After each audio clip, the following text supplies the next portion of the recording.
Waitress Donna Kaminsky is not alone in her apartment. Something is biting her.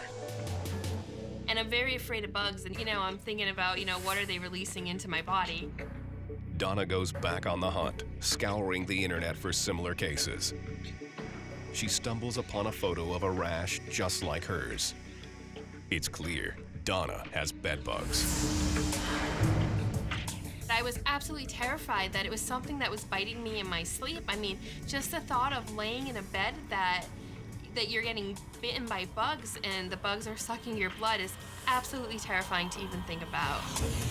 Donna is not alone. Nearly eradicated 60 years ago, bedbug numbers have increased 50-fold in just the last 5 years. So what is the secret behind this parasite's population explosion? Louis Sorkin is a researcher at the American Museum of Natural History in New York City. He believes the bedbug's resurgence is due to its ghastly but effective mating ritual. Most animals, even insects, go through the motions of wooing a mate, not bedbugs. Bedbug mating is called traumatic insemination. The male bedbug is actually stabbing the female through her body wall and depositing sperm. Bedbugs have a super weird way of having sex, and it's called traumatic insemination. Males actually jump on a female and stab them through their backs with their phallic organ. The more aggressive the male, the more successful it will be in reproducing. The female soon heals, and 24 hours later, she begins to lay her eggs. She can lay up to 12 eggs a day and up to 500 in her lifetime. The eggs have a sticky coating, which helps them adhere to tiny cracks and crevices. About 10 days after mating, the eggs hatch and tiny millimeter-long nymphs emerge, ready for their first blood meal.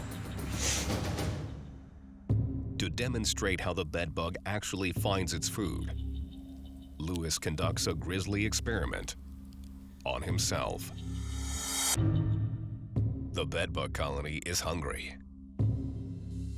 The way I feed them is invert the jar on my arm, and they can put their mouth part, their stylets, through the holes. The holes are a third or a half a millimeter in diameter, and since the smallest bug is millimeter, it doesn't fit through the hole. Feeding starts. The bedbug colony is immediately aware that it's feeding time, and they gravitate towards their meal. They pick up the odor of the arm and some other chemicals that are produced. Bugs that are already on top of the jar have started to feed. Bugs that are not yet there may actually crawl the wrong way and go up toward my hand because of the heat from my fingers. Bedbugs prefer to feed at night, and they have a highly developed sense of smell that helps them find their victims. Bedbugs usually situate themselves 10 to 20 feet from a human bed, so they can easily locate their prey. But they can be attracted to a carbon dioxide source from up to 100 feet away. After just 10 minutes, Sorkin takes the jar off his arm to show what 100 bedbug bites look like. Now it's forming a mound, raised area around it. Most people will never be bitten by this many bedbugs at once. The welt on Louis Sorkin's arm is caused by the body reacting to the bedbug's saliva. It is this reaction that causes itching. They're always hungry. Bedbugs are attracted to us by the carbon dioxide in our breath and also the heat from our bodies are two very important cues. The adults can be seen with the naked eye, but the nymphs are practically invisible. There's a nymph here, and it's starting to feed right now. As the nymphs feed, they turn red with blood. Pretty plump. But the nymphs are born equipped with a highly specialized weapon, an elongated mouth called a stylet. It's shaped like a miniature hypodermic needle. Their mouth part's a very unique tool, perfectly specialized for feeding on blood. After finding a capillary, it pierces the skin quickly and efficiently, inflicting no pain. The bedbug's host never even wakes up. They produce saliva, which acts as an anesthetic and also as an anticoagulant. Using its hollow stylet like a straw, the insect drinks its host's blood, nearly doubling in size. After feeding, the engorged bedbug retreats to its hiding place. In about 7 days, it will emerge to feed again. Bedbugs molt 4 times before becoming adults that are ready to mate and start the process all over again. For a bedbug, food and sex are intrinsically linked. There is no way for a bedbug to reproduce sexually unless it's just had a blood meal. Blood is the perfect food. Blood is the way that you deliver all the nutrients to your tissues, so blood has everything in it you need to survive. For a bedbug, it can get all the nutrients it's going to need in its entire life just by feeding on blood. Donna Kaminsky knows she's hosting these bloodsuckers in her home, but she can't find them or get rid of them. I tried to go to the grocery store. I bought some do-it-yourself spray. I was spraying everywhere, but it wasn't helping at all. I was still getting these bites everywhere. Constantly battling this night feeder is taking its toll on Donna. Knowing that I may have bed bugs, I couldn't even sleep because every little tickle or pinch that you felt in your sleep, I thought it was bed bugs. She calls a local pest control company, and they immediately send their best search and destroy team. With a nose 1,000 times more sensitive than a human's, Roscoe is well equipped to find bedbugs.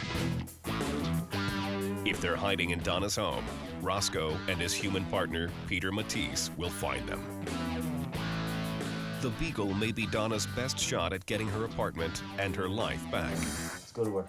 Let's go to work. Roscoe gets to work right away. Let's go seek, seek, He was very fast, and he just sniffed like the whole room. seek, seek. Finally, he gives the sign that he's located some bedbugs. Show me. Show me. Good.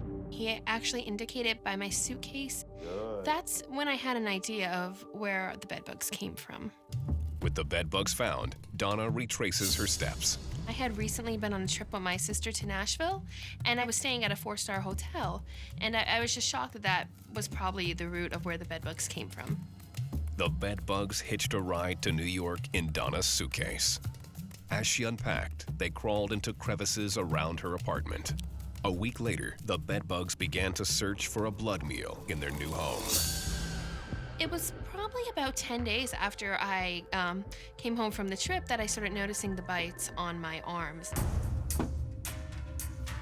The search and destroy team at Donna's house has a potent new weapon. Cryonite, a frozen carbon dioxide spray.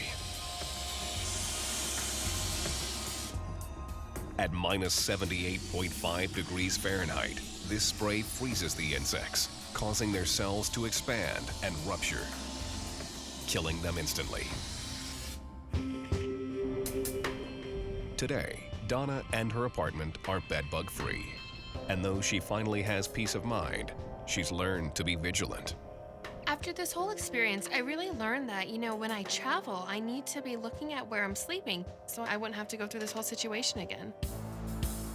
In the war against bedbugs, Peter and Roscoe are formidable opponents.